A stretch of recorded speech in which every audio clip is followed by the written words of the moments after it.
안녕하세요. 니체 짜라추라 이렇게 말했다. 오늘은 2부 8장 유명한 현자들에 대하여 진행하겠습니다. 지난 두 개의 영상에서 타란툴라에 대하여 봤는데요.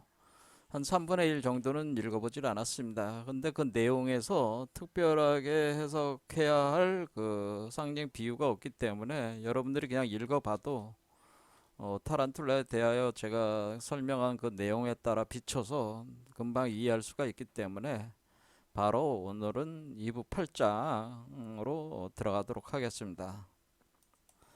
자, 여기서 이제 유명한 현자들에 대하여 나눈 내용의 전반적인 흐름은 뭐냐면은 지금 니체가 활동하던 시기가 1844년에서 1900년에 이분이 생물을 하셨기 때문에 이때는 어, 바로 대중이 본격적으로 그 사회 주도 세력으로 사회 주도 세력으로 출현하던 시기라고 볼 수 있는 산업혁명으로 인해서 도시화가 일어나고 그리고 노동자들이 이제 몰려들면서 대중을 구성을 하고 그리고 당대 그 계몽주의 사상이라든가 그런 서구의 그 각종 그 사유 체계에 있어서 그 기독교적인 이데올로기를 벗어나서 인간을 그 해방시키는 다양한 사유가 전개가 되면서 이 대중들이 정치 권력까지 장악해 들어가는 그런 상황이었다고 하는 거죠. 우리가 이것을 엿볼 수 있는 것이 그 마르크스도 니체하고 거의 비슷한 시기에 살던 사람인데 그 마르크스는 자신의 그 자본론을 통해서 그 유물변증법과 경제 이론을 통합을 해서 인류 역사 발전 단계 적용을 하고 그리고 이 과정에서 자본주의 발전으로 그것이 부르주아, 프롤레타리아, 유산자와 무산자 그룹이 양극화가 심화되고 결국 프롤레타리아 무산자 혁명에서 자본주의가 종말이 일어난다라고 하는 그 프롤레타리아라고 하는 그 노동자의 대중으로 등장한 그 노동자들의 그 권력, 정치 권력이 이 혁명을 주도한다고 하는 그 사유 체계는 이 대중이 이때 당시에 굉장히 중요한 어 그 사회 중심으로서 이해되고 있었다고 하는 것을 엿볼 수가 있는 거죠. 그래서 니체도 이 대중이라는 개념을 자신의 그 텍스트에서 이제는 본격적으로 이제는 수용을 해가지고 이걸 하고 있는데 이들이 그 기독교 세계를 해체를 하면서 이제 출현을 하게 됐음에도 불구하고 기독교 세계에서의 그 타란툴라 그러니까 평탄화 작업을 통해서 기독교 세계를 넘어서지 못하게 하라는 기독교 사제들의 그 몸부림이 있었듯이 마찬가지로 대중들도 자신들이 등장을 했지만은 이들도 뭐냐면은 자신들의 레벨에서 인류 성장을 막으려고 하는 똑같이 타란툴라적인 그 거미줄을 구축을 하고 인류의 성장을 막는 저항 세력화가 돼버린다고 하는 거예요. 그러니까 항상 어떤 과정이 있냐면은 토마스 쿤의 과학혁명의 구조라는 텍스트를 보면은 어떤 특정한 시기에는 특정한 패러다임이 지배를 합니다. 이걸 정상 상태라고 하는데 이것이 이렇게 평탄화가 이렇게 쭉 진행하다 갑자기 점프를 하고 또 평탄화가 진행되다 갑자기 점프하고 이렇게 되는데 요 평탄화 요게 이제 기독교라고 하면 기독교를 벗어나서 점프했단 말이야. 그리고 대중이 등장했단 말이야. 근데 대중이 등장하면 대중의 그 대중 중심으로 한 그 패러다임이 또 이렇게 지배를 하는 거예요. 그러니까 항상 우리가 이게 인간의 그 의식 상승이라고 하는 것이 이렇게 선형적이라는 건 이렇게 발전하는 게 아니고요. 이렇게 평탄화됐다가 점프하고 평탄화됐다 점프하고 평탄화됐다 점프하고 이런 거를 보통 그 변증법에서는 양적 축적의 질적 변환이라고 하는 겁니다.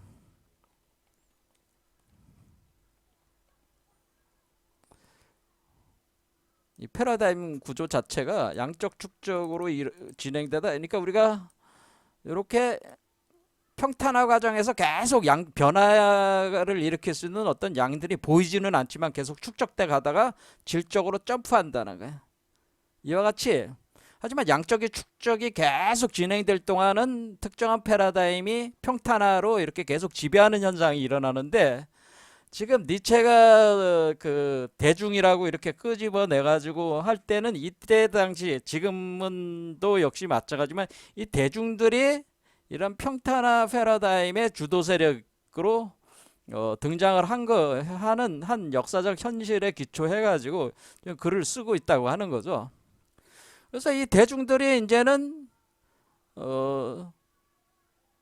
그 원래 니체의 그 인간이라고 하는 것은 짐승에서 이버맨시로 이렇게 넘어가는 다리고 계단이고 밧줄이고 존재의 대사슬로서 과정적인 존재고, 그래서 끊임없이 그 한 계단 한 계단 올라가는 의식 상승 과정이 곧 초급 과정으로 자기 극복 운동으로 이게 전개가 돼야 되는데, 이렇게 그 평탄화되고 있는 상황에서는 자신들이 그 평탄 더 이상 위버맨시를 창출을 막는 역할을 해버리니까, 원래 그 이 유명한 현자들이라고 하는 것은 여기서 원래 그 철학가들, 이 현자들의 사명은 인간을 초국한 위버맨시를 창출하는 것이 원래 철학자들의 의무라고 본단 말이에요. 니체는 목표라고 본단 말이에요. 철학의 목표는 위버맨시란 말이에요.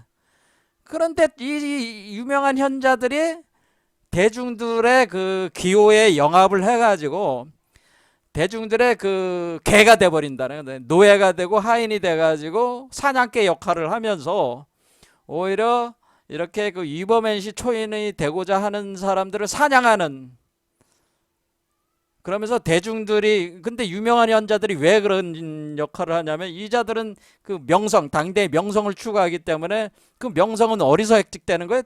대중들이 주는 그 명성에 대한 명예욕을 충족하려면은 그 먹이를 누가 주는 거야? 대중이 주기 때문에 그 대중의 기호에 영합하는 그런 사유 체계를 고안을 해가지고 그걸 특정 패러다임으로 구성을 자꾸 한다는 거예요.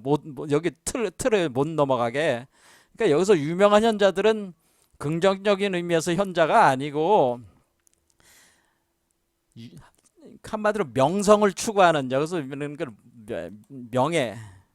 명성과 명예를 추구하는 일종의 유명하다고 하는 당대 유명한, 아주 그러니까 추구해가지고 유명해진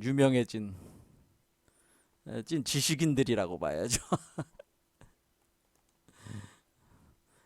이들이 바로 유명한 현자들이라고 보는 거죠. 자, 이렇게 생각을 하시면서 이게 이제는 읽어야지 이제는 개념이 좀 잡힌다 이거죠. 해석할 수 있다. 자, 그러면 블루북, 백승영 교수님의 블루북 다시 읽어보겠습니다.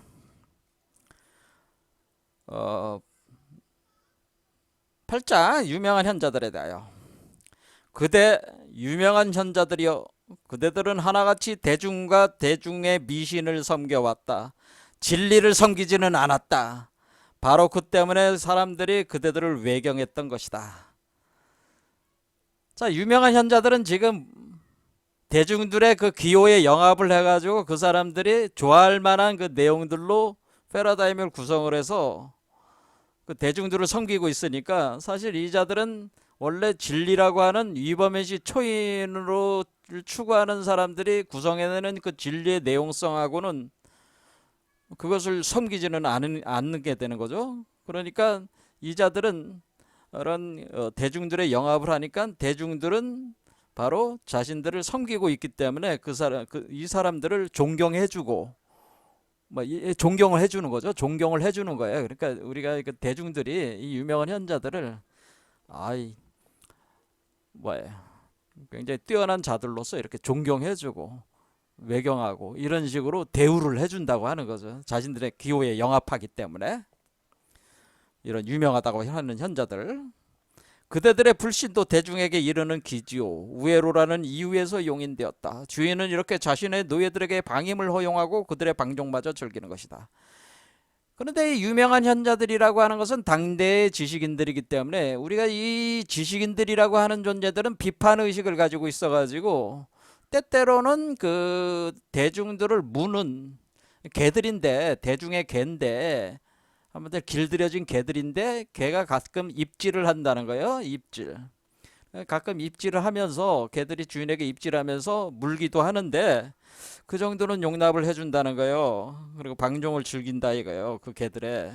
왜냐하면은 결국에는 이 그 유명하다고 하는 명성을 추구하는 이 현자들은 대중의 그 욕망에 부응을 해서 노예처럼 계속 있을 거기 때문에 뭐 그 정도는 뭐 봐준다. 우리가 그 여러분들이 요즘에 개, 고양이 많이 키우시잖아. 반려견, 반려묘 할 때 우리 반려견들이 어때? 그러니까 평소에는 재롱을 떨다가 갑자기 입질을 해대는 게 자기 성깔에 안 맞을 때는 입질을 하는 경우가 있잖아요. 입질이 뭐예요? 문다는 얘기죠. 무는 경우도 있잖아요. 근데 그렇다고 해서 버리지는 않잖아요. 또 그게 또그 주인은 뭐 어떻게 생각해? 그러면은 또 뭐 눈물을 흘리면서 또 이렇게 이뻐해 주잖아요. 그래서 얘는 왜 그럴까 하면서 또, 또 오히려 주인이 어떻게 돼? 달래주지 개를. 그런 거죠, 뭐.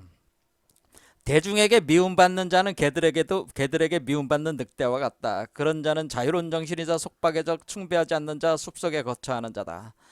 자, 그런데 이렇게 개처럼 반려견처럼 그 사람들에게 이렇게 길들여진 개가 아니라 원래 이범애를 추구하는 사람들은 늑대와 같은 존재들이란 말이에요. 그러니까 늑대니까 이 늑대와 같은 존재들은 진리를 추구하고 이범행시를 창출하려는 자들이란 말이에요. 그래서 자신들이 쳐놓은 그 타란툴라들이 쳐놓은 이 대중들을 이제 타란툴라 역할을 또 하게 되니까 이 타란툴라들이 쳐놓은 거미줄을 파괴하고 해체하고 거기를 벗어나려고 하는. 그런데 이 늑대는 결국 사자가 되는데 이런 존재들은 뭐야 대중들이 미워할 수밖에 없죠. 미워할 수밖에 없어요. 왜냐면 지금 니체가 뭐라 그래? 대중들을 니체 같은 늑대는 뭐라? 니체는 늑대이면서 사자 같은 존재인데 니체가 대중들을 뭐라고 부르냐면 이 잡것들아, 이 인간 말종들아, 뭐 이런 식으로 비하를 하니까 기분이 안 좋겠죠. 그러니까 안 좋으니까 미워할 수밖에 없다는 거죠. 그러니까 이런 자를 그의 은신처에서 몰아내서 사냥하는 거. 이런 것을 대중은 늘 오름에 대한 감각이라고 불렀지. 아직도 대중은 가장 날카로운 이빨을 지닌 개들을 부추겨 이런 자를 뒤쫓게 한다.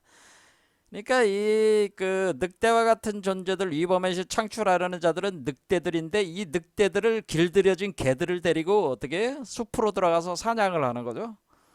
사냥을 하게 된다. 그러니까 이 개들이 뭐예요? 그러니까 당대의 명성을 구가하는 현자들이 이 늑대들을 사냥하게끔 대중들이 부추겨 가지고 한다는 거예요. 늑대들은 굉장히 불편한 존재들이니까 제거되니까 이게 그러니까 카톨릭이 기독교가 지배했을 때는 마녀 사냥으로 자유자재로 했지만은 지금은 대중이 그런 수단을 쓸 수는 없으니까 그 현자들을 유명한 현자들을 동원을 해가지고 이런 사람들을 공격을 하게 된다고 하는 겁니다.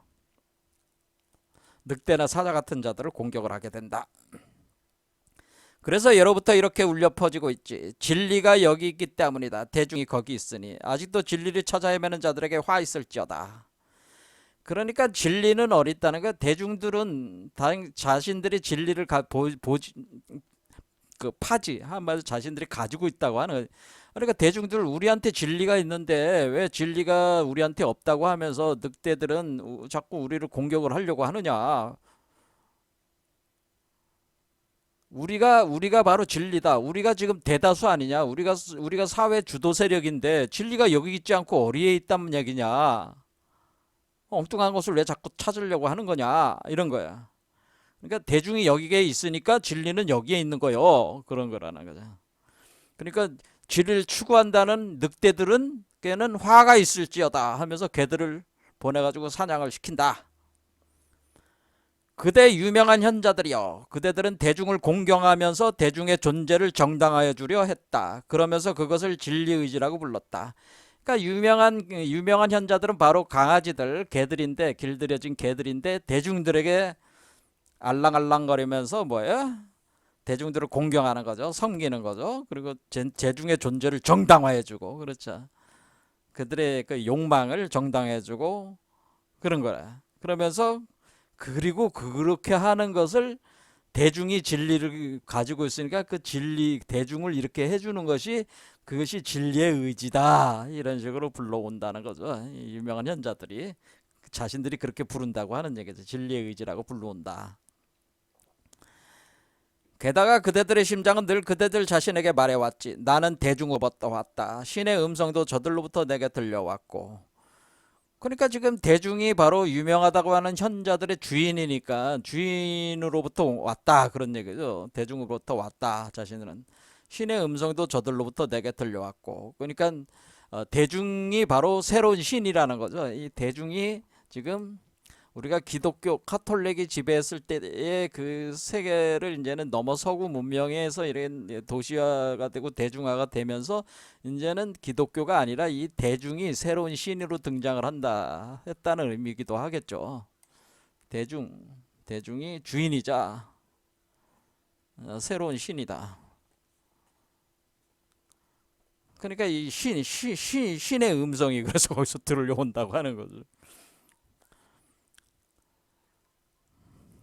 자, 새로운 신이다라는, 그러니까 우리를 지배하는 새로운 신이다.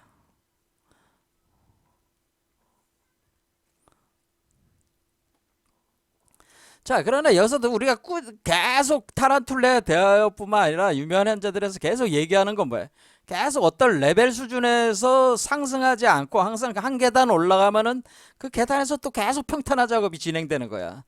또 이렇게 양적 축적이 돼서 다시 또 한 단계 점프하면 또 거기서도 평탄화. 이걸 계속 겪으면서 가는 거죠, 사실은. 그렇죠. 지금은 대중이다 그런 얘기죠. 그 역할을 하는 게. 그들은 늘 대중의 대변자로서 나귀처럼 집요하고 교활했다. 대중의 나귀처럼 집요하고 교활했다. 그러니까 나귀처럼 집요하고 교활하다. 이렇게 나귀라는 게 짐을 짊어지고 가는 거니까 그렇죠. 그러면서 아주 집요하죠. 그 짐을 그러니까 그런 짐을 자신이 짊어지면서 그렇죠. 그런 역할을 하는 거죠. 역할을 하면서 아주 교활하게 이걸 한다 이런 얘기죠. 그리고 대중과 잘 지내기를 원했던 많은 권력자들은 자신의 준마 앞에 작은 나귀 하나를 말하자면 유명한 현자 한 사람을 메어두곤 했다. 그래서 이게 지금 그런데 대중이 선택한 권력자가 있을 거 아니에요? 그러니까 대중이 선택한 어떤 선출된 권력자일 수도 있고 어떤 어떤 과정에서든지 자신들이 만든 그 권력자가 있단 말이에요. 그 권력자, 대중에 의해서 선택된 권력자가 있는데 권력자는 뭐예요? 권력자도 자기가 권력을 유지하기 위해서는 뭐야? 대중을 대중에 영합하는 아주 유명한 현자들을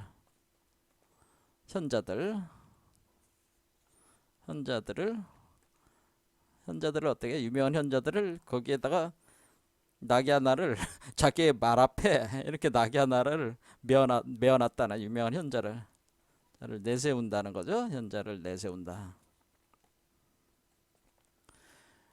뭐 이거는 뭐 요즘 시대도 똑같잖아요. 정권을 잡은 놈이 뜻대로 잘 안 되면은 뭐예요? 그 사회적으로 그래도 명망이 있다고 하는 사람들. 그런데 그 사람을 그 대중들이 좋아할 만한 사람, 대중에게 좋아할 만한 사람 하나 앞에 내세워 가지고 대중들을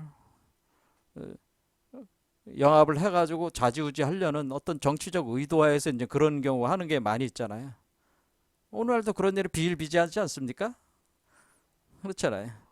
뭐 정치 얘기하면 좀 그렇지만 요즘에 뭐 윤석열이 뭐 인요한 내세워가지고 하는 것도 또 그러고 똑같은 거죠. 그렇죠. 그 인요한 같은 사람이 대중들이 볼 때는 또 참신해 보이고 또 기호에 맞는 사람인 것 같으니까 내세우는 거거든. 그게 그렇죠.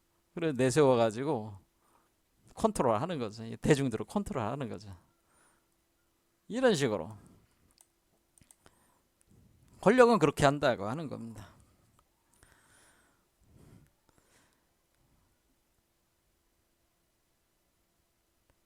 그대 유명한 현자들이여, 나는 이제 그대들이 마침내 사자의 거죽을 완전히 벗어던지기를 바란다. 맹수의 가죽을, 얼룩덜룩한 가죽을, 탐구하는 자와 탐색하는 자와 정복하는 자의 덥수룩한 머리털을.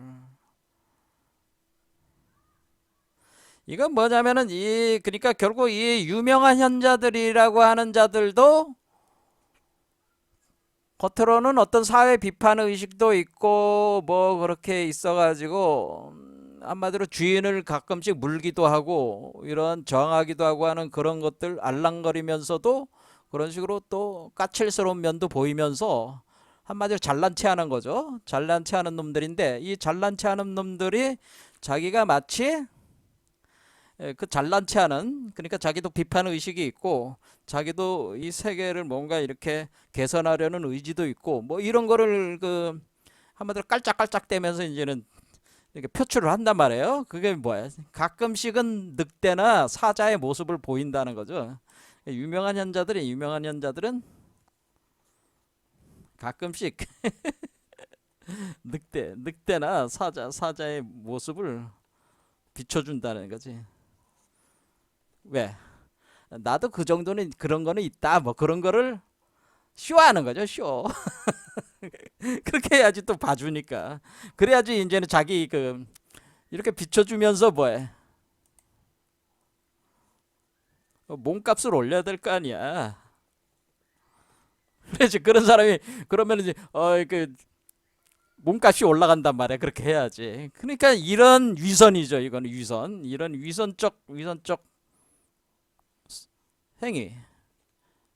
그러니까 마치 이들은 사자가 아니면서도 사자의 껍데기를 뒤집어 쓴 사자의 껍데기를 뒤집어 쓴 위선적 가면, 이제 가면을 쓴 자들이라고 하는 이 자들이 바로 유명한 현자들이란 말이야. 사자도 아닌데 사자인 척하고 늑대가 아니면서 늑대인 척하면서 가끔씩 알랑거리다가 한 번씩 물면서 그것이 비판도 하면서 잘난 체를 하는 거죠. 그렇게. 그래서 뭔가 자신이 그 머리가 똑똑하게 돌아가고 비판 정신이 뛰어나고 뭐 이런 식으로 자신은 뭐 좀 더 양심적이고 뭐 이런 식으로 깔짝깔짝 되는 거죠. 이렇게 보면은 이렇게 여러분들이 뭐 어떻게 생각할지 모르지만은 뭐 저하고 뭐 생각들이 많다 비슷하지 않겠어요? 한번 웃기는 거죠. 여러분들 다 보잖아요. 제가 뭐 런 것까지 뭐 상세하게 말할 필요는 없고 그러니까 인간의 현실이 다 보이잖아. 다 멍청하지가 않거든. 그렇죠? 이게 깔짝댄단 말이야. 그러니까 그런 걸 벗어라 이거야. 벗어라. 위선을 벗어라. 사자 가죽 벗어. 이제 가면 좀 벗어 이놈의 새끼들아. 벗어. 완전히 벗어 던져. 좀 솔직해봐. 그런 얘기. 너의 본 모습을 드러내봐. 그런 얘기죠. 제발 좀 벗기를 바란다. 그러면서 뭐 마치 탐구하듯이 뭐 비판하고 탐색하고 뭐 정복하는 자처럼 그렇게 깔짝깔짝대면서 말이야.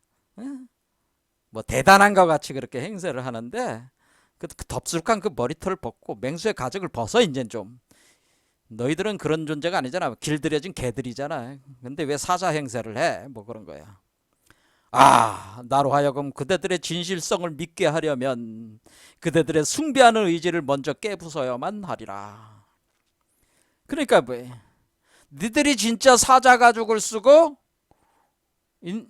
네가 진짜 사자 가죽을 쓴 게 아니고 니들이 진짜 사자라면은 그런 진실성을 믿게 하려면 뭐야? 대중을 버려. 현자들에게 하는 대중을 버려. 숭배하는 걸 그만해. 대중 숭배를 멈춰라. 유명한 현자들이야. 너희들이 진정 진리를 추구하는 거라면 대중 숭배를 멈춰라. 그런 얘기. 대중을 숭배하는 거를 의지를 깨부숴라. 그렇죠. 대중을 더 이상 숭배하지 마라. 니들이 하는 말이 정말이라면은, 그러니까 지금 뭐야, 비판 정신 그런 걸 나름대로 보여줄 때가 있으니까. 근데 그러면 그만 대중숭배를 그만 멈추고 이범엔 시를 창출해야 될 거 아니야. 그게 철학의 역할이잖아. 자꾸 평탄화의 세계를 자꾸 강화하는 방식으로 자신이 거기에 한번 노예 노릇하고 왜 개 노릇을 하냐 이거야. 정신 좀 차려. 명성이 좋아? 돈이 좋아? 돈과 명성이는 유명한 현자들이 왜 그러냐? 돈과 명성을 추구하기 때문에 그런 거 아니야? 자리 하나 주니까 좋아? 그 자리에 앉아서 그 이름 받고 싶어? 에? 뭐 그런 거지. 진실하다. 신없는 사막으로 가서 외경하는 자신의 심장을 깨부순 자를 나는 그렇게 부른다. 진짜 진실하다면은 신이 없는, 그러니까 지금 대중이 신이 됐잖아요. 이 대중이라고 하는 것이 새로운 신이니까 이 신들이 없는, 신이 없는 사막으로 가라. 사막으로 가서 외경하는 자신의 심장을 깨부순 자. 그러니까 그 신을 외경하는, 그러니까 뭐 카톨릭 신을 외경하든지 대중이라는 신을 외경하든지 그 외경하는 그 마음을 깨. 깨야지. 사막으로 가야 돼. 그러면 사막으로 가라 이거. 그래서 여기서 사막으로 가야 된다고 하는 얘기죠. 사막으로 가라. 자, 사막은 뭐야? 뜨거운 태양이 내리쬐면서 쬐는 그 땅을 얘기하는 거잖아요. 그 사막이라는 게. 이건 이 표현은 뭐냐면은 사실은 여기도 그 기독교적인 게 사실은 들어가 있는 거죠. 니체가. 이게 모세가 이집트에서 가나안 땅으로 이렇게 가는 과정 자체가 사막 과정이란 말이에요. 그렇죠? 그러면 이 이집트라고 하는 것이 기존의 세계고 가나안은 새로운 세계란 말이에요. 그러니까 가나안은 위버맨시의 세계고 이집트는 한마디로 이 타란툴라에 의해서 갇혀진 세계가 이집트의 세계고 타란툴라를 벗어나서 도달한 지복의 세계는 가나안 땅이 되는 거란 말이에요. 이렇게 되면서 모세가 이집트에서 가나안으로 갈 때 사막을 거쳐서 가잖아요. 근데 그 사막이라고 하는 건 뜨거운 태양이 내리쬐다고 하는 것은 우리가 태양이 내리쬐 때는 어때? 우리가 12시까지 이렇게 태양이 올라가는 거란 말이에요. 여기서 지금 밑에서부터 쭉 올라가는 것이 이 가슴 차크라가 왔을 때가 태양이 떠오르기 시작해서 여기 12시가 되면 태양이 정오에 떠오르는 거야. 이 동안에 뜨거운 태양이 이렇게 내리쬐는 우리 몸을 얘기를 하는 겁니다. 우리 의식을 얘기하는 겁니다. 태양이 이렇게 올라가고 있는 거란 말이에요. 이렇게 쭉 올라가는. 동쪽에서 남쪽으로, 여기가 남쪽이고 이게 동쪽이란 말이에요. 동쪽에서 남쪽으로 이렇게 올라가면서 높이 떠오르면서 기온이 올라가잖아요. 그리고 뜨거운 태양이 하면은 그 뜨거운 태양의 그 불에 의해서, 그러니까 우리 몸이 불에 의해서 달궈지는 현상을 얘기를 하는 겁니다. 그러면서 모래화 현상 일어납니다. 그러니까 그 크리스탈 그 모래가 우리 몸에서 그 사실 생성되는 크리스탈 빈몸 형성 과정이 일어나는 걸 사실 암시하고 있는 거예요. 이게 뭐 사막이라고 하는 게 그냥 사막이라고 한 게 아니란 말이에요. 그래서 이 사막으로 가야 되는 거예요. 사막. 그래서 그러니까 우리가 이 사자가 이렇게 사막으로 가가지고 사막을 건너서 가나안 땅으로 간다. 근데 이 사막으로 가라는 거지. 이렇게. 그런 자는 그렇게 가서 타는 듯한 햇볕 아래서 노란 모래밭에서 목말라 하면서 나무 그늘 아래 생명체들이 쉬고 있는 샘물이 넘쳐흐르는 섬을 애타게 곁눈질한다. 자, 사막으로 가면 뭐예요? 사막으로 가면은 지복의 섬, 생명의 샘물이 흐르는 그 땅,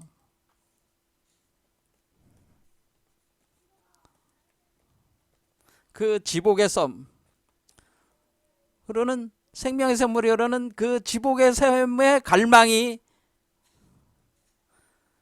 일어나는 거죠. 왜? 엄청 뜨거운 태양이 내리쬐면서 가고 있으니까 생명이 흐르는 그 지복의 섬에 가려고 하는 거야. 가는 과정이란 말이야. 그러니까 이 가나안 땅이 뭐야? 여기가 적과 꿀이 흐르는 땅이라고 하는 거잖아. 그러니까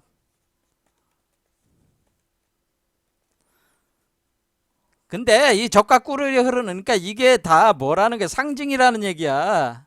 뭐 지금 저 팔레스틴 지방이 거기가 무슨 적과 꿀이 흐르는 땅이야. 지금 지옥이라고 그랬잖아 제가. 거기 지옥이야 지금. 그러니까 모세가 지금 이게 한 거는 다 상징, 모세도 다 뭐예요? 상징으로 이걸 다 설명한 거란 말이야. 이집트라고 하는 거는 이 타란툴라에 갇혀진 세계, 노예, 이거는 이집트에서는 노예로 있었잖아요, 노예의 상태에서 자유인의 상태로 젖가거리 흐르는 땅으로 해방시켜가지고 젖가거리 흐르는 땅으로 인도를 한다는데, 젖가거리 흐르는 땅이 바로 여기가 지복이란 말이야. 근데 여기에 지복의 섬이란 말이야, 생명의 흐름. 여기로 가는 거죠. 사막을 거쳐서 간다. 이렇게 간다는 거예요. 예, 견눈질한다. 이렇게 갈망을 가지고 가야 된다 이거죠. 그러니까 우리는 멈추면 안 된다. 이게 가나안 땅에 도착할 때까지 멈추면 안 되잖아. 그렇죠. 그러니까 이 세상과 떠나가지고 이집트에서 떠나가지고 이집트를 떠나야 될 거 아니에요. 노예 상태를 떠나서 가나안까지 갈 때까지는 사막이란 말이에요. 그러면은 그 갈망, 생명이 흐르는 그 지복의 섬에 대한 갈망을 가지고 우리는 거기를 가야 된다라고 애타게 견는, 이것이 바로 위버맨시를 수태 분만하는 그 과정이다 그런 얘기죠. 그렇다고 그의 갈증이 그를 안일에 빠진 자들처럼 되게 설득하지는 못한다. 그런데 이렇게 갈 때에 이 갈증이 너무 타니까, 야, 뭐 그렇게 가냐? 우리 노예 생활, 우리가 이집트에서 편하게 살았잖아. 노예로 살았지만은 그게 편했잖아. 그러니까 노예가 다시 되는 게 좋지 않겠냐? 이렇게 뭔가 가다가 오아시스라는 게 있는데, 야, 이제 그만 가고 여기 오아시스에서 눌러 앉아가지고 좀 쉬자. 에? 그러니까 지금 뭐야? 이렇게 한 계단 점프해서 올라갈 때 그 평탄화되는 그러니까 여기로 보면은 요 평탄화된 요게 오아시스들이 있다는 거죠. 이게 오아시스가 있어서 여기에 그냥 눌러 앉고 싶어. 여기서 그냥 눌러 앉자. 이런 얘기를 하는다. 그러니까 오아시스에 눌러 앉자. 눌러 앉아. 뭐 이런 식으로 그 주장하는 자들이 있다는 얘기죠. 이런 것에 이렇게 설득되지는 않는다 이게. 내가 아무리 갈증이 나도 내가 여기서 오아시스 한 그릇 마시고 또 가야지. 여기 눌러 앉아 있으면 안 되잖아. 목표하는 데까지 가야잖아. 이버맨 씨가 나올 때까지 가야잖아. 가고 계속 가서 이버맨 씨를 성취해야 되잖아요. 그럼 내가 여기 잠깐 평탄화된다는 요 세계, 지금은 아니란 세계죠. 정상화되고 평탄화된 요 땅에서 거기 눌러 앉고도 쓰면 안 되잖아요. 그러니까 거기에 앉으면 뭐가 있는가? 거기에는 또한 우상이 있다. 이 우상은 뭐예요? 그 타이밍에서의 패러다임이죠. 그 타이밍에서의, 그러니까 과거에는 기독교가 됐고 지금은 뭐예요? 대중이 되는 거고, 대중에 영합된 그 다양한 그 현자들이 제공하는 그 사유 체계들이 한마디로 그게 우상들이 되는 거죠. 그 특정한 패러다임들이 되는 거지. 가령 막말로 이 마르크스 이론도 이것도 오아시스의 일종의 우상이에요. 그러니까 제가 볼 때는 막시즘도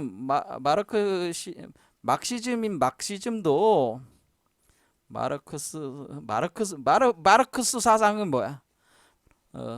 우리가 이제 젊은 시절에 저도 이제는 85학번이니까 80년 그때 학번들이 다 그렇잖아요. 그때 80년 그 학생 운동권들이 많이, 그러니까 마르크스도 공부 안 할 수는 없는 것이고 당시에.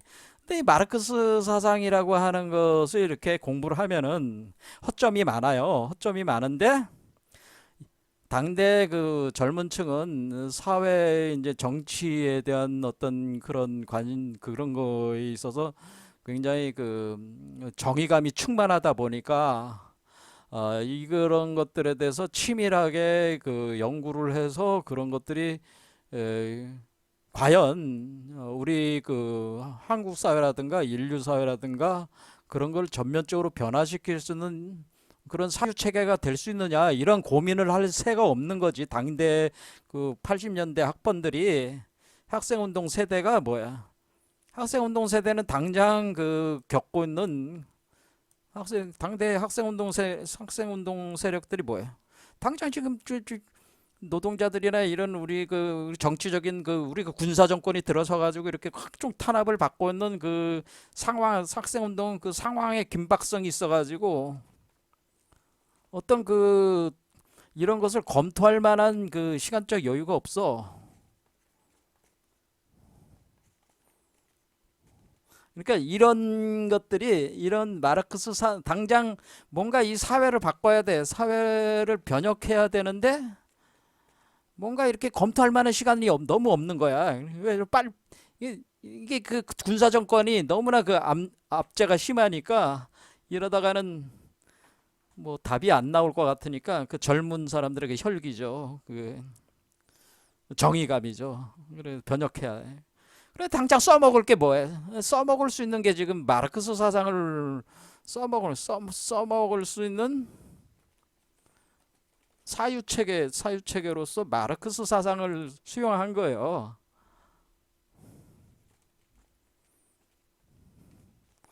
수용을 했단 말이야. 그래서 학생운동권이. 그런데 수용을 했는데 문제는 뭐냐면은 이 마르크스 사상도 허점이 많은 사상이고 이것이 그 결국 결정판은 아니란 말이야. 이것도 패러다임의 하나란 말이야. 제가 볼 때는 그냥 이것도 대중영합 패러다임이야. 이것도 니체의 입장에서 볼 때 뭐예요? 마르크스 사상도 그냥 대중영합적인 패러다임이지 마르크스 사상은 위버맨시를 창출하는 사상이 아니란 말이야. 뭐냐면은 프롤레타리아라고 하는 그 보통 평범성으로 이 세계를 평탄화하려는 거야. 이것도 그냥 그렇죠.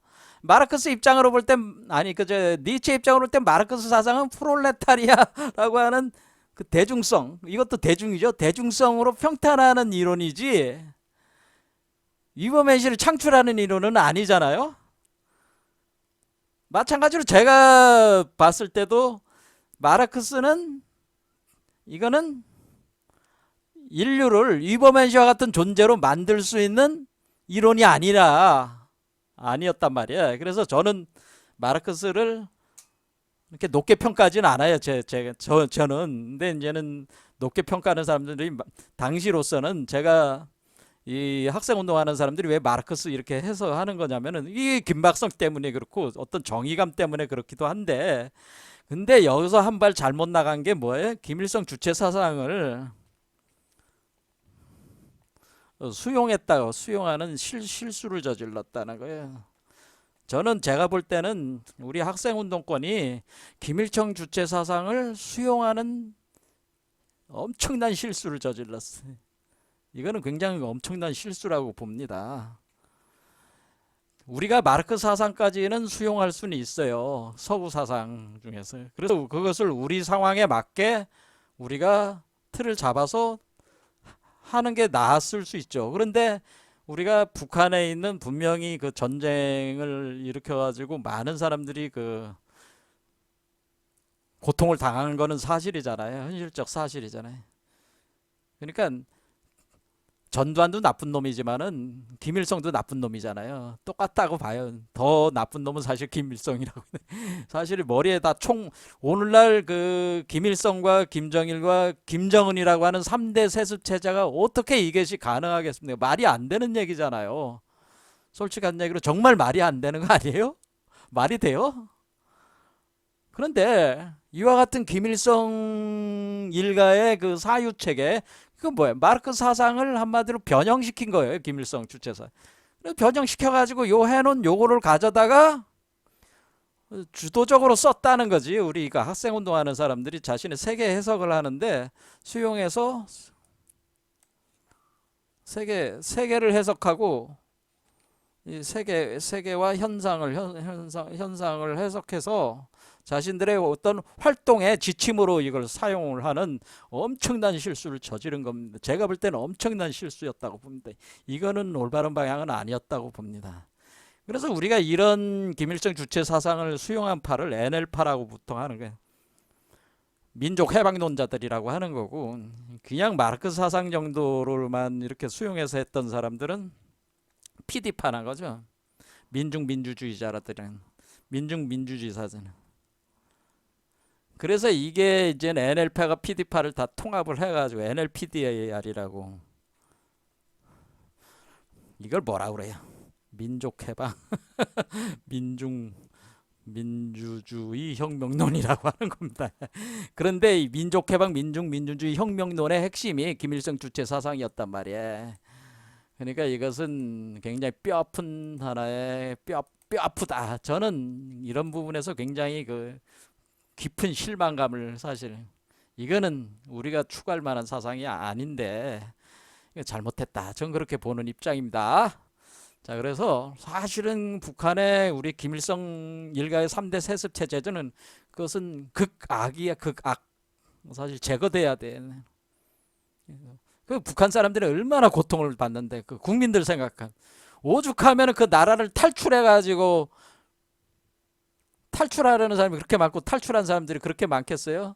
그 사람들이 그 압록강 두만강 건너서 탈출해 가지고 중국을 거쳐 가지고 뭐 베트남, 라오스 뭐 이런데 태국을 거쳐 가지고 넘어오기까지 그 겪는 고통, 그 북한에 있을 때 살아온 그 고통, 오죽하면은 백성들이 그렇게 탈출을 하겠습니까? 그거는 존재하면은 안 되는 정권이다. 전 그러면 용납할 수가 없다라는 거예요. 자, 어쨌든 이 니체 입장은 마르크스에 대한 입장이 어떤지는 모르죠. 하지만은 왜냐면 그런 내용이 없으니까. 하지만은 니체가 볼 때도 결국 마르크스 사상도 자본주의 종말론이라고 하는 것은 프롤레타리아의 대중 영합적인 사유 체계란 말이야. 이거는 마르크스주의는 우리가 그 대량 공업사회나 대량 농업사회의 그 노동적인 특성에 맞는 이론 체계에 사실은. 그래서 이게 한계가 있습니다. 하지만 이런 이론 자체가 내재적으로 가지고 있는 것이 니체가 볼 때는 대중영합적인 겁니다. 이것도. 그래서 인간을 진정으로 위버맨시를 구현하는 존재, 위버맨시, 그러니까 니체는 위버맨시를 구현하는 게 철학의 목적인데 맞출 수가 없는 거 아니겠어요? 이게 맞을 수가 없죠. 그렇죠. 그런데 이것이 이때 당시, 그러면은 이렇게 마르크스 이론 같은 게 당대 19세기에는 많은 사람들에게는 오아시스와 같았다는 거지. 이것이 오아시스와 같은 것일 수 있어요. 어떤 세계를 변화시키는데 어떤 지침을 주는 어떤 그 세계를 해석하고 이해하는데 굉장히 그 훌륭한 해석 체계로서의 오아시스 같은 사유 체계고, 이것 자체를 그래서 우리가 마르크스를 우상화시킬 수밖에 없는 거지. 마르크스 그게 하나의 우상화되는 거지 이게. 그래서 추종하게 되는 거지 마르크스. 그렇지. 이게 우상화가 되다 보니까 또 김일성이 또 그래서 김일성을 또 우상화시키고 이런 식으로 우상화는, 그러니까 이게 중간에 오아시스에 머물게 되면 그 오아시스에는 반드시 이렇게 뭔가 우리가 머문다고 하는 것은 우리의 의식이 유범의식이 안 돼 있는 상태에서 머무는 거는 그것 자체 평탄화 작업에 우리가 사로잡히는 것이라, 그것은 그 평탄화되는 그 사유체계 패러다임을 우리가 우상화해서 수용할 수밖에 없는 것이, 그런 특성이 있어가지고 멈추는 것 자체가 우상화와 직결될 수밖에 없다고 하는 겁니다. 그 중에 하나를 마르크스주의로 제가 본 거고, 또 오늘날에 있어서 중요한 그 우상은 과학입니다. 사실은 이제는 마르크스는 예를 들어서 제가 얘기를 한 거고요. 제가 이건 예입니다. 예를 들어서 마르크스주의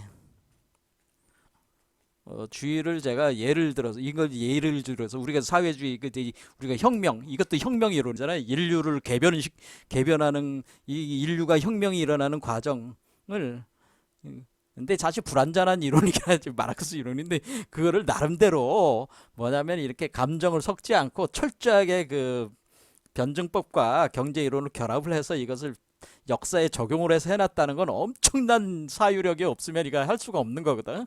근데 마르크스가 엄청나게 똑똑한 사람이에요. 자, 그거는 내가 인정을 한다라는 거죠. 근데 또 뭐가 있어? 제가 또 얘기하는 거는 오늘날 우리가 과학이라는 것도 그런 겁니다. 과학. 여러분들은 지상주의에 지금 빠져 있어요. 우리 인류가. 왜? 우리가 마르크스 이론이든 뭐 헤겔 이론이든 뭐 그 화이트헤드 뭐 과정 철학이든 뭐 다양한 웅대한 그 철학적 사유 체계들이 있잖아요. 오늘날 형성된 그리고 다양한 그 영성 철학, 우리가 기존의 기독교, 불교 뭐 저기 하지만 그것들도 엄청나게 웅대하고 광활한 사유 체계를 가지고 있는데 그런 것들은 다 증명이 안 되는 거잖아요. 감각과 실제의 세계에서의 증명이 없잖아요. 근데 과학은 뭐야? 과학은 과학 이론에 따른 증명이 명확하게 있으니까 빼도 박도 못하는 거지. 우리가 뭐 기독교는 뭐 죽어서 뭐 영혼이 있다 그러면 영혼 증명했어? 뭐 불교는 뭐 열반인 증명했어? 그러니까 단순히 정치적 현상을 착각한 거 아니야? 뭐 이렇게 얘기할 수 있는 거 아니겠어요? 하지만 과학이라고 하는 것은 증명을 하잖아요. 아인슈타인 이론에 따르면 뭐 수성 근위적 운동을 예측하기도 하고 우리가 뭐 GPS 장치 사용할 때 뭐예요? 아인슈타인의 그 일반 상대성 이론을 해가지고 그 대구권 바깥 대기권 안이 중력 차 때문에 그 오차가 일어나는 걸 보정을 해 나가잖아요. 그런 것들이 다 뭐, 그런 아주 미세하고 세세한 부분들이 다 증명이 되는 이론들이죠. 양자역학을 적용을 하면 우리가 뭐예요? 각종 전자 제품 그런데 다 양자역학이 안 들어가는 게 없잖아. 그렇죠? 그러니까 이게 이건 과학은 다 증명이 되는 거란 말이야, 상당 부분이. 그래서 지금은 과학만큼 명확하게 감각과 실제에서 증명이 되는 그 이론 체계와 같은 그런 것이 있냐 이거지. 이렇게 되다 보니까 뭐야? 과학지상주의에 우린 지금 또 들어가 있다네. 그러니까 과학 지금 뭐야? 과학 타란툴라가 지금 판치고 있다는 거예요. 요 부분은 이제 다음 시간 이건 굉장히 중요한 거기 때문에 그래서 우리는 과학 타란툴라는 뭐냐면 과학 타란툴라가 목표하는 건 뭐야? 기계인간이란 말이야. 이 문제에 대해서 한번 제가 강의를 하려고 합니다. 굉장히 중요한 문제입니다. 과학 타란툴라의 기계인간과 그러면은 니체가 얘기하는 위버맨시와 기계인간 중에서 과연 위버맨시는 증명이 됐냐 이런 얘기지. 위버맨시는 증명이 됩니까? 위버맨시는 증명이 됩니까? 이런 질문을 우리는 할 수 있는 거잖아요. 그래 초인 좋죠. 하지만은 위버맨시는 증명이 됩니까? 증명이 돼요? 그러니까 니체가 그 정신병자 같은 놈이 그냥 떠들어대고 그냥 떠버린 내용들 아니야? 짜라쭈라 이렇게 말했던 뭐 글은 잘 썼어요 문학적으로. 하지만은 그게 증명이 됩니까? 위버맨시는 증명이 됩니까? 이제는 과학주의자들은 이렇게 물어볼 수밖에 없는 거죠. 위버맨시는 증명이 되나요? 제가 지금 150강 이상을 지금 해오는 거로 아는데 제가 위버맨시를 증명했습니까? 위버맨시는 증명을 했습니까? 위버맨시를 추구하는 것이 진짜 진리라고 하는데 진리가 증명이 됐습니까? 안 됐잖아. 안 됐잖아. 그럼 증명이 될 수 있습니까? 그건 모르죠. 자, 이런 부분들을 우리는 또 이제 검토를 해봐야 된다 그런 겁니다. 그런데 과학은 증명이 되는 거란 말이에요. 증명이 되는. 일단은 증명성, 실증성을 기준으로 해서 만들어지는 게 과학이에요. 근데 오늘날 과학은 또 증명이 안 되는 과학이 또 이제 일어나긴 있는데 그런 문제들은 다음에 이제 설명하기로 하고 어쨌든 간에 지금 우리가 어떤 이렇게 상승하는 과정에서의 패러다임이 이렇게 지배할 때 평탄화 과정이 진행될 때 그 정상 상태의 그 대중에게 영합하는 이론이 증명할 때 거기에는 그 나름대로 패러다임들이 등장하면서 그것이 우상이 돼버린다라는 우상의 그러니까 우상에 대한 이론. 그러니까 예를 들어서 막시즘 같은 거, 마르크시즘도 일종의 우상 이론이라는 거예요. 우상의 상이다라는 거 이것도 제가 볼 땐. 그래서 마르크시즘도 버려야 돼. 그래서 이제 지금 중국이란 나라다 북한 나라 이런 나라들도 이거 굉장히 잘못되어 있는 거란 말이에요. 사실은 다 사실은 제가 볼 때는 옳은 방향이 아니다라고 하는 거예요. 어쨌든 뭐 그들이 그렇게 선택해서 간 거긴 하지만은 너무나 많은 고통을 당하고 있잖아요. 자, 굶주리고 난폭해지고 고독해지고 신을 믿지 않게 되기를. 사자의 의지는 자신이 이렇게 되기를 원한다. 사자의 의지는 뭐예요? 굶주려. 뭐예요? 굶주리고 갈증을 일으켜야지. 왜? 이 세계에는 자기가 찾을 수 있는 것이 없어. 자기가 먹을 수 있는 먹이가 없단 말이야. 먹을 수 있는 음식이 없어. 음식이 없다는 거야. 이 세계는 내가 먹을 수 있는 음식이 없어. 마실 수 있는 물이 없어. 음식이 없고 마실 수 있는 물이 없다. 그러니까 마실 수 없고 먹을 수가 없으니까 안 먹어. 그러니까 굶주릴 수밖에 없어. 음식은 뭐야? 음식을 먹으면은 그 몸이 변하잖아요. 몸을 만드는 거잖아요. 그러니까 그것은 이버맨시의 음식이 있고 이버맨시의 음료가 있다라고 하는 거예요. 그게 없어 이 세계는. 그러니까 굶을 수밖에 없지. 그러니까 이런 거를 인간들이 먹는 그런 음식들은 맛이 하나도 없어. 구역질이 나. 그러니까 인간들이 먹는 음식과 물은 구역질이 난다라는.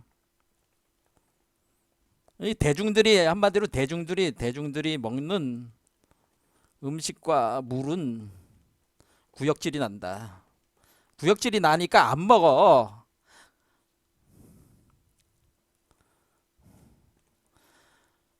그렇죠. 안 먹는단 말이야. 그러니까 배고픈 거란 말이야. 그러니까 그리고 뭐야? 자기를 자꾸 가두려고 하니까 자기 자유를 제한하니까 난폭해지는 거지. 다 깨버리고 싶은 거지. 분노가 일어나는 거지. 분노심이. 자기를 가두는 것에 대해서 고독해지고. 그렇죠. 고독해질 수밖에 없죠. 신을 믿지 않게 되기를. 이렇게 돼요. 왜? 스스로 홀로 가야 되는 길이잖아요. 누굴 믿어? 오로지 자기를 믿을 수밖에 없어요. 셀프. 자기 자신. 자기 내면 속에 있는 자기 자신을 믿을 수밖에 없어. 신을 믿을 수 없어. 신이라는 건 존재하지 않는 거야. 그것도 우상이야. 우리가 만든 거야. 뭐 그런 식이야.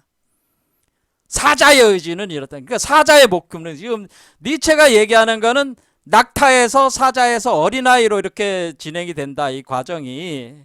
이럴 때 우리는 일단은 낙타가 이게 이제 사막으로 가는 거죠. 낙타가 짊어지고 가는 거야. 짊어지고 가는데 뭐해?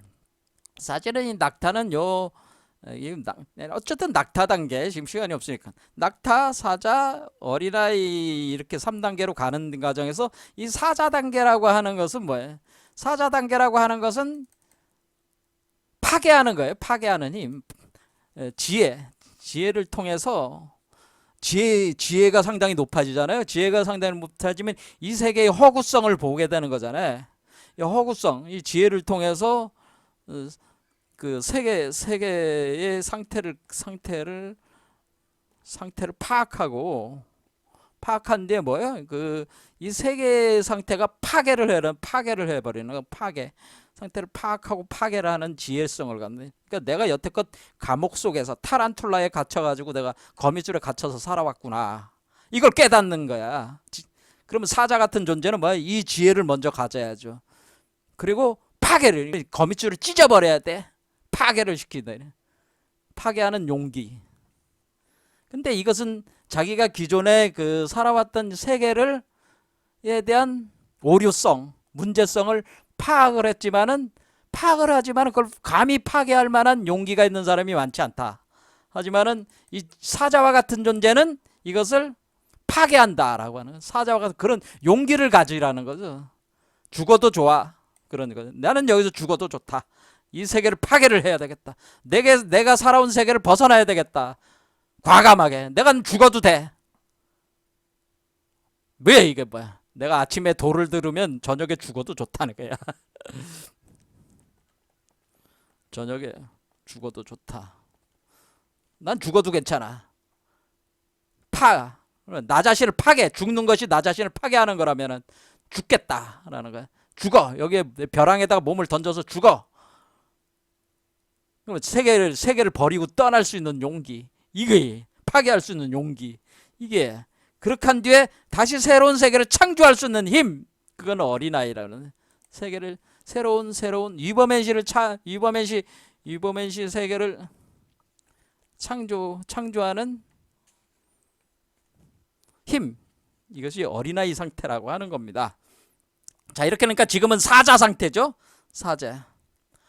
자, 그래서 노예의 행복에서 해방되고 노예로 있을 때는 배는 불렀고 편하게 지낼 수 있었죠. 다 해주니까. 근데 그러고 해방되고 신들과 경배로부터 구제되고 두려워하지 않지만 남들을 두렵게 하고. 그렇죠. 나는 노예 상태로부터 해방되고 싶다. 길들여진 개가 되고 싶지 않다. 나는 늑대가 되고 사자가 되고 나는 신들을 더 이상 경배하지 않겠다. 내가 신이 이상이 되겠다고 하는. 나는 세계를 더 이상 두렵지 않다. 나는 남들을 두렵게 하는 존재가 되고 싶다. 나는 위대한 존재가 되겠다. 그리고 홀로 있겠다. 홀로 서겠다. 진실된 자의 의지는 이것을 원한다. 바로 사자와 같은 것이 되길 원한다는 거죠. 사막에는 예로부터 진실한 자들, 자유로운 정신의 소유자들이 살아왔다. 사막의 주인으로 살아온 것이다. 하지만 도시에는, 그래 도시화가 돼서 이 대중들이 몰려있는 이 도시에는 배를 불룩하게 채운 자들이, 유명한 현자들이, 그러니까 수레를 끄는 짐승들이 살고 있다. 노예들이 살고 있다는 거. 말하자면 저들은 언제나 나귀가 되어서 대중이라는 수레를 끌고 있는 것이다. 그렇다고 내가 저들에게 화를 내지는 않는다. 내 보기에 저들은 하인으로 남아있는 존재, 금장식 마구로 번쩍이지만은 그저 마구에 묶여있는 자들에 불과하니. 그러니까 저들은 겉모습은 화려하고 좋은 차, 좋은 집, 유명세, 뭐 이런 걸, 높은 직위, 뭐 이런 걸 가지고 있지. 화려해. 좋은 옷들도 있고 그러니까. 그렇지만 결국 너희들은 노예다라는, 너희들은 노예, 묶여있는 노예들에 불과하잖아요. 죽으면 끝이야. 100년도 못 살고 몸이 썩어 들어가는, 사라져버리는데 왜 그것에 목 매달고 살겠어? 왜 그렇게 살겠어? 위범행실을 추구하는 사람이 왜 그렇게 내가 그렇게 살고 싶지 않아 이러는 그런 거죠. 그런데 그런 것을 갈구하면서, 그런 것을 욕심을 내면서, 그런 것을 갖질 못해가지고 안달안달되면서 사는 놈들이, 이게 유명한 그 현자들이, 머리 좀 돌아간다는 놈들도 이렇다 이런 거지.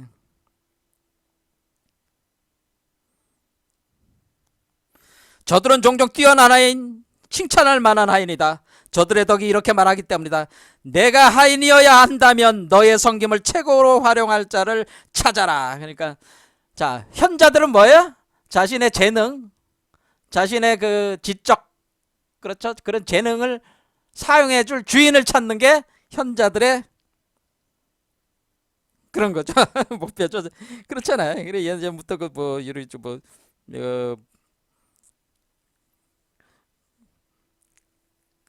어, 전국지인가 거기 보면은 그 춘추 전국 시대에 뭐 장이나 소진 같은 사람들이나 뭐 거기 유명한 많은 그 등장하는 사람들이 뭐예요? 자기의 재주를 써줄 만한 주인을 찾아서 그 세상을 유랑을 하면서 찾아다니자. 그러니 주로 진나라에서 뭐야 그 뭐라 그래 그 저기 그 유학자들 말고 법가들을 많이 채용을 해가 진나라가 강성해졌잖아요.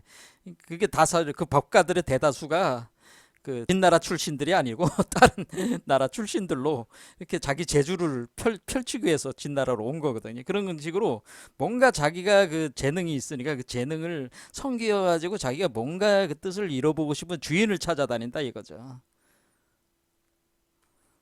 자, 이런 개념. 자, 시간 많이 지났습니다.